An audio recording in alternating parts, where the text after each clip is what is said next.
sekarang ini.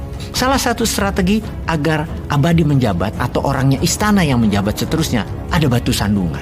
Batu sandungan terkuat adalah Anies. Anies merupakan lawan berat yang tidak boleh jadi, harus digembosin, harus jadi musuh bersama. Rasanya kalau langkah penggembosan itu terus-menerus dilakukan, pasti langkah Anies berikutnya adalah gak jadi nomor 1 rapopo, kejar nomor 2. Gitu ya. Tapi kita harus tolong pejabat yang ingin menjabat selamanya tersebut ya. Kira-kira ya kita harus melakukan itu. Dengan menolong tersebut mungkin izin Santara bisa dijalankan lagi. Jadi informasi berikut ini bisa jadi skenario doomsday atau skenario hari kiamat untuk kelanggengan jabatan hingga minimum sampai tahun 2027. Skenario usulan Bosman ini bisa menjadi jabatan tambahan 3 tahun sampai 2027 dan setelah itu bisa tambah 3 periode sampai 2032. Dan ini semua agar persiapan Mas Gibran lancar. Di tahun 2024 bisa jadi gubernur Jawa Tengah, lalu kemudian di tahun 2029 gubernur Jakarta, sehingga ketika Pilpres 2032 Mas Gibran bisa mulus ke istana. Itu skenario cocok dan terbaik dan harus dibantu. Jadi kita bantu membangun narasi hari kiamat doomsday agar Mas Gibran sampai ke istana. Sekali lagi, kalau resesi tidak kena di Indonesia pada tahun 2023, maka kita pakai isu XBB poin 1.5.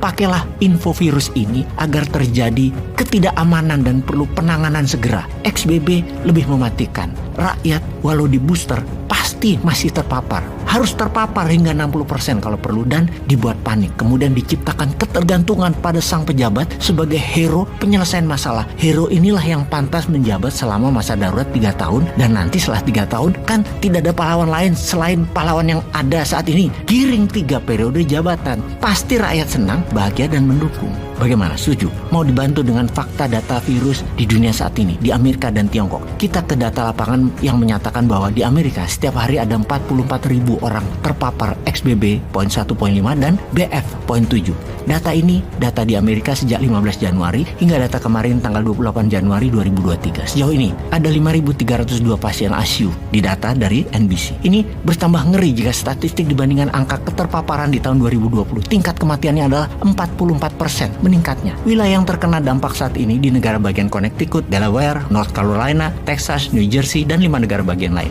Data ini dibanding peristiwa yang sama di tahun 2020, angkanya meningkat drastis, yaitu rata-rata di setiap negara bagian yang terpapar presentasinya meningkat 28%. Saat ini subvarian XBB sudah terdata di 25 negara di luar Tiongkok. Sementara di Tiongkok, selama 6 bulan ini yang berperang dengan zero covid policy, akhirnya Tiongkok menyerah. Akhirnya dilepas masyarakatnya. Mungkin agar terjadi herd imunitas karena vaksin terbukti tidak efektif. Hingga keterpaparan saat ini di semua kota besar Tiongkok adalah 90% manusia terpapar dengan jumlah meninggal mendekati angka 160.000 orang setiap bulannya karena efek XBB ini. Jadi kita ingatkan kepada incumbent, XBB adalah solusi. Untuk itu permudah dan perbanyak saja tenaga kerja asing dari Tiongkok untuk lebih banyak lagi masuk ke Wakanda agar keterpaparan ini bisa menjadi bahan buat solusi menjabat lebih lama lagi, juga agar semua sesuai dengan rencana selamanya berkuasa. Bismillah, komisaris di Mars.